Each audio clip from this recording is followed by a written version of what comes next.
এরে মাটির মানুষ, মাটির মতো নরম হইয়া চলো। কয়দিনের গরম ভাব দিয়ে চলবা। গরম ভাব দেখাইয়া নমরুদ টিকতে পারে নাই, সাদ্দার টিকতে পারে নাই, কারুন টিকতে পারে নাই, আবু জাহাল টিকতে পারে নাই। এক এক করে সব বিদায় হয়ে গেছে। ও আল্লাহর বান্দারা, এখনো সময় আছে, নবীর মোহাব্বতে তরিকাটা গলার মালা বানাও। ও এলাকার মুসলমান, ও পর্দার আড়ালের আম্মা জানেরা, বোনেরা, ও বৃদ্ধ বাবাজি, মাটির মতো নরম তবিয়তটা, অভ্যাসটা অন্তরে নিয়া সন্তানগুলোকে আদর্শওয়ালা বানাও। দুনিয়া কিছুই না রে বাবা। আজকে আমি টাকার গরম দেখাই, আমার শিক্ষার গরম দেখাই, আমার গরমের মেয়াদ কত জানেননি? আমার বক্তাগিরির একটা গরম আছে, আমার মতো বড় কণ্ঠওয়ালা বক্তা বাংলাদেশে নাই। এই যে গরম গরম ভাব দেখাইয়া চলবো, এই গরমের মেয়াদ কত?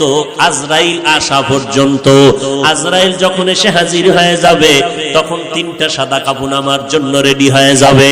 কে বক্তা, কে শ্রোতা, কে ইমাম, কে মুক্তাদি, কে ডাক্তার, কে রোগী, কোনো ভেদাভেদ থাকবে না। তিনটা সাদা কাফনের প্যাকেটে আপনিও যাইবেন, আমিও যাব। ওই প্যাকেটটা বানাইয়া যখন বাঁশবাগানে কবরের মধ্যে রেখে সবাই চলে যাবে, ওই কবরে কোনো ফেরেশতা জিজ্ঞাসা করবে না তুমি কয় নাম্বারের নেতা, কয় টাকার মালিক, তোমার বাড়ি গাড়ি কেমন, শিক্ষাগত যোগ্যতা কেমন। আমি হাফিজুর রহমানকে যেই প্রশ্ন করবে, আপনাকে সে একই প্রশ্ন করবে। সমস্ত কবরওয়ালাদের তিনটা প্রশ্ন করবে। রবের পরিচয় দাও, ধর্মের পরিচয় দাও, রাহমাতুল লিল আলামিনের পরিচয় দাও। এই তিনটা প্রশ্নের জবাব যারা দিতে পারবে, মদিনার নবী বলেন তাদের কবর হবে রওজাতুম মির রিয়াজিল জান্নাহ। আর যারা জবাব দিতে পারবা না, তাদের কবর হবে হুফরাতুম মিন হুফারিন নার। ও আল্লাহর বান্দা, কয়দিনের যৌবনের বাহাদুরি করবি? আল্লাহ বলেন সব মাখলুক তোমার গোলাম বানায় দিলাম। আসমানটাও তোমার গোলাম, সূর্য তোমার গোলাম, জমিন তোমার গোলাম, বাতাস তোমার গোলাম। কেমন গোলাম দেখছো নি? সূর্যের তাপ তোমরা ব্যবহার করো, নিতেছো, গ্রহণ করো, কোনো বিল নেই। আমি আল্লাহ পানি দিলাম ফ্রি, কোনো বিল নিলাম না। আমি আল্লাহ বাতাসটাও ফ্রি করে দিলাম, কোনো বিল চাইলাম না রে গোলাম। মাটির সৃষ্টির মানুষগুলো তোর সম্মান দিলাম সবার উপরে বাড়াইয়া। আর এই সম্মানটা যদি ধরে রাখতে পারো, আমি আল্লাহ ওয়াদা করলাম তোরে দুনিয়াতেও বাদশার চেয়ারে রাখবো, পরকালেও তোরে বাদশার চেয়ার দিয়া বিনা হিসাবে জান্নাত দিব। আর এই বাদশাহী যদি চাও, তোমার এই ঐতিহ্যকে ধরে রাখো। আর ঐতিহ্যকে যদি ধরে রাখতে চাও, তাহলে মাটির গর্বের মানুষ, মাটির দিয়ে তাকাই একটু নজর করো। মাটির মধ্যে একটা গুণ আছে, সেই গুণটা তোমার মধ্যে জমা করে নাও। বলে মাটির মধ্যে কি গুণ আছে?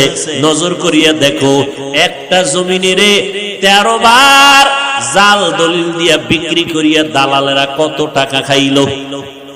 আসেনি? আল্লাহ কয় দেখ, এই জমিনটা কারোর সাথে বেয়াদবি করে নাই। এই জমিনের মধ্যে কত মানুষ মদের বোতল নিয়ে লাফায়। এই জমিন মাটির মধ্যে বৈশা কত মানুষ জিনা করে। মাটি তো কারোর সাথে খারাপ আচরণ করে না।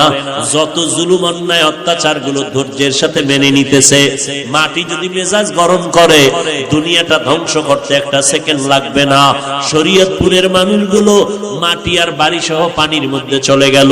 এরে আল্লাহর গোলাম, এখানে যদি আল্লাহ অর্ডার করে মাটি তুই 50 ফিট নিচে ধসে যা, মাটি ধসে যাবে। বাড়িঘর শুদ্ধ মানুষ আর ধরো বলতেও কোনো সময় পাবে না।